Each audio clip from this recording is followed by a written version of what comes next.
Assalamualaikum warahmatullahi wabarakatuh. Saya Tri Arumayrinasari, NIM 36180111. Nah, di sini saya akan menjelaskan organisasi yang akan saya dirikan.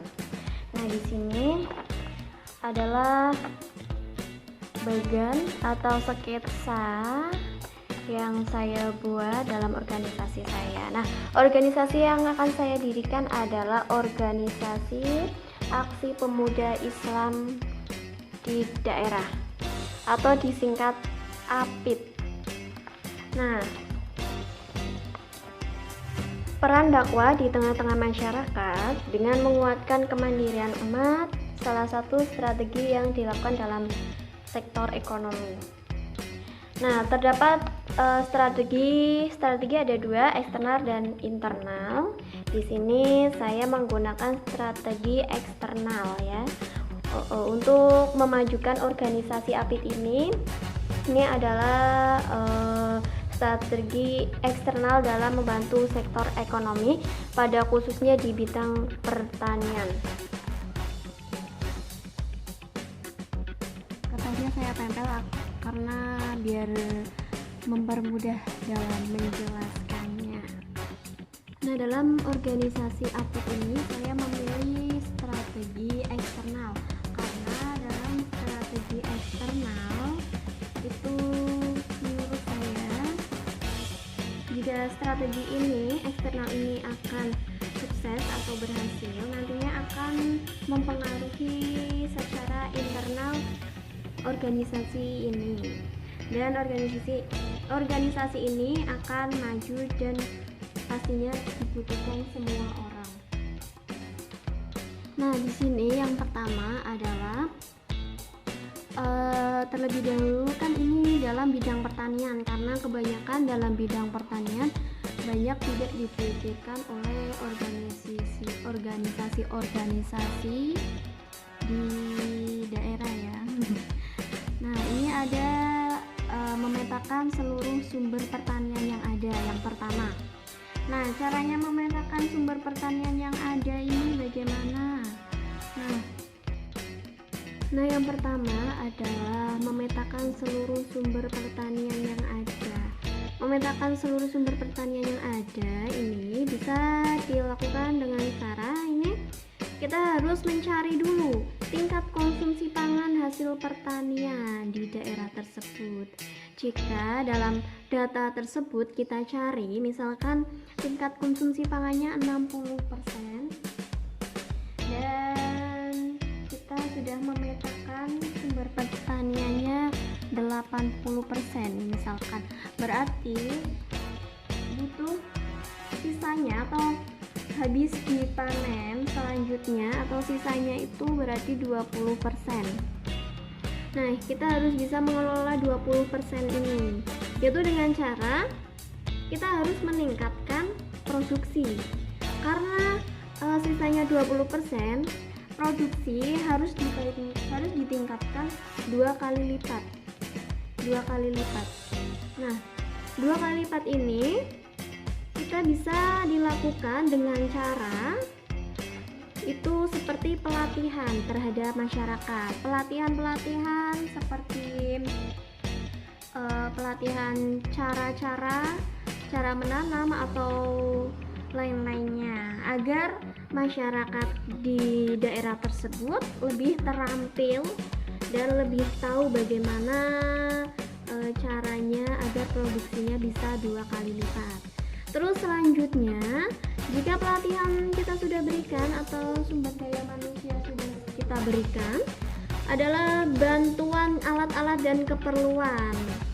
Nah, bantuan alat-alat dan keperluan ini bisa meningkatkan keahlian petani. Karena kita sudah memberikan pelatihan, maka dari itu bantuan dan alat-alat pastinya akan dilakukan atau diperlukan secara maksimal di pertanian tersebut. Jika sudah, nantinya akan kita adakan perluasan area pertanian.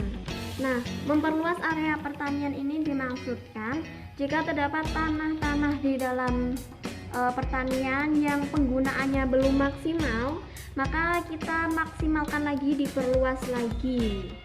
Kalau sudah dalam produksi ini kita sudah lakukan dari pelatihan, bantuan, dan memaksimalkan area pertanian, kita berlanjut pada tahap pemasaran.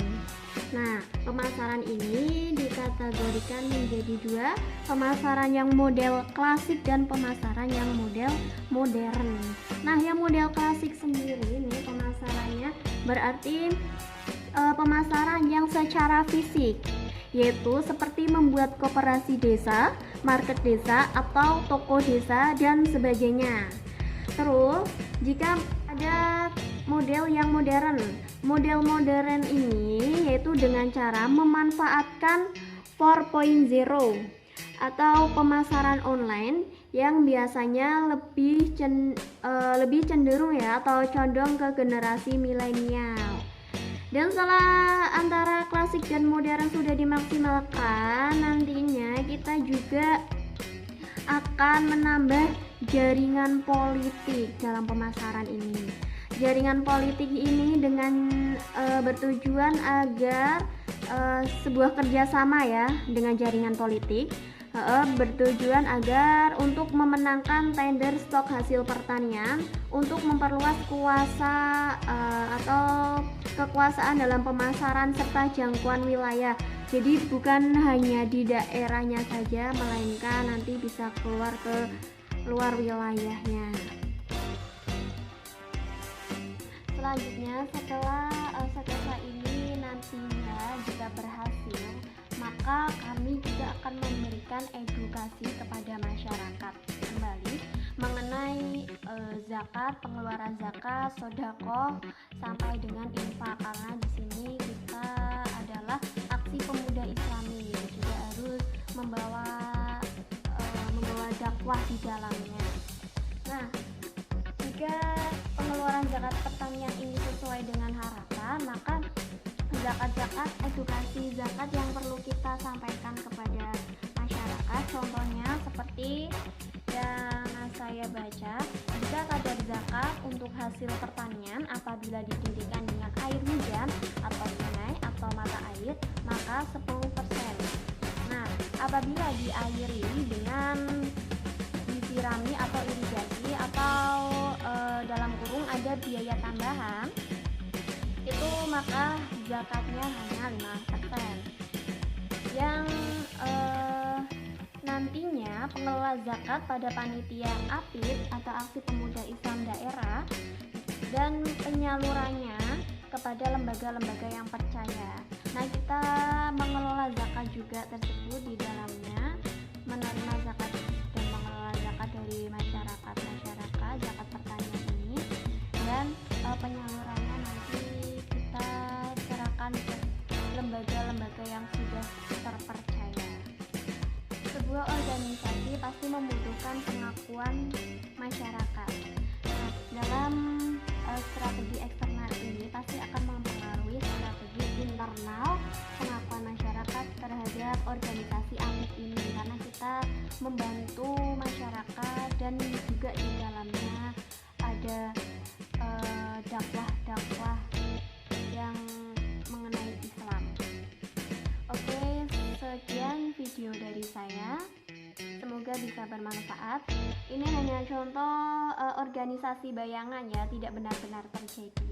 Oke, terima kasih dan wassalamualaikum warahmatullahi wabarakatuh.